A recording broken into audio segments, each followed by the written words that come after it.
పెరిగిద్ది, కళ్ళు పెద్దగా అవుతాయి, నీ ముఖంలో సీరియస్నెస్ వచ్చేస్తుంది. 3 గంటలకే నువ్వు అంత సనుక్కుంటే నెలలు సంవత్సరాల తరబడి తిరిగిన చోటే తిరుగుతున్నారు. సనుగు రాదా? వస్తుందిగా. తిరగబడ్డారు, అవిశ్వాసంలో ఉన్నారని మనం అనుకుంటున్నాం. మీకు తెలుసా, వాళ్ళ మధ్యలో మిశ్రిత జనం ఉన్నారు. ఇశ్రాయేల్ ప్రజలే కాదు, ఐగుప్తు దేశంలోకి బానిసలుగా వచ్చిన ఇతర దేశస్తులు కూడా ఉన్నారు. కూషు దేశస్తులు కూడా అందులోనే ఉన్నారు. కొందరు ఐగుప్తీయులు కూడా ఐగుప్తులో ఉండలేక వీళ్ళతో పాటు ప్రయాణంలో ఉన్నారు. చుట్టూ అన్య దేశస్తులు ఎవరైతే బానిసలుగా తేబడ్డారో వాళ్ళందరూ వీళ్ళతో ప్రయాణంలో ఉన్నారు. వీళ్ళ అవిశ్వాసం అంతా వాళ్ళకి అంటుకుంటూనే ఉంది, చెడగొడుతూనే ఉన్నారు వాళ్ళు పదే పదే.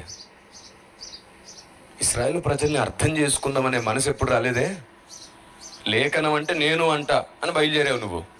అసలు వాళ్ళని అనడానికి మనకి ఇక్కడ ఎవ్వరికి యోగ్యత సరిపోదు, తెలుసా మీకు? గుర్తుంచుకోండి, ఒకరికి తీర్పు తీర్చే ముందు పూర్వాపరాలను పరిశీలించకుండా నోరు జారారా, న్యాయాధిపతి మిమ్మల్ని లెక్కలో అడిగే రోజు ఒక రోజు ఉంటుంది. తలదించుకుని సిగ్గుపడాల్సి వస్తుంది ఆ రోజు. అయ్యా, నీ పేరట నేను ఎన్నెన్నో చేశాను, ఎన్ని అద్భుతాలు నువ్వెవరో నాకు తెలియదు అనేస్తాడు ఆయన. నువ్వెవరో నాకు తెలియదు అనేస్తాడు.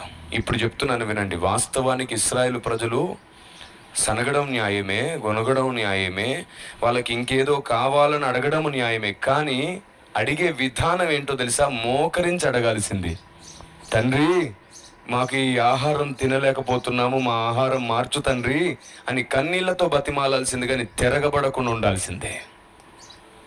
ఎందుకంటే సర్వోన్నతుడైన దేవుడు రొట్టెని అడిగితే రాయినిస్తాడా?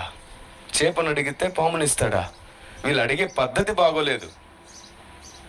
సనిగి గొనిగి అందులో న్యాయం ఉండొచ్చు, కానీ విధానంలో న్యాయం. ఎవరి ముందు సనుగుతున్నావు నువ్వు? ఎవరి మీద తిరగబాటు చేస్తున్నావు?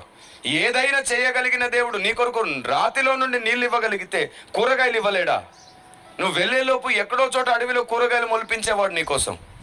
ఏ రాజ్యం నుండి అయినా సరే ఆహారం నీ కొరకు మార్చి తెప్పించేవాడు. కాకులతోనే ఆహారం తెప్పించగలిగిన దేవుడు మనుషులతో తెప్పించలేడా?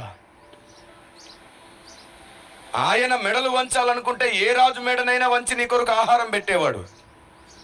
మాంసం వద్దయ్యా, మాకు కూరగాయలు చాలు అని అడిగితే ఆయన నా పిల్లలు ప్రేమగా అడిగారని పెట్టేవాడు.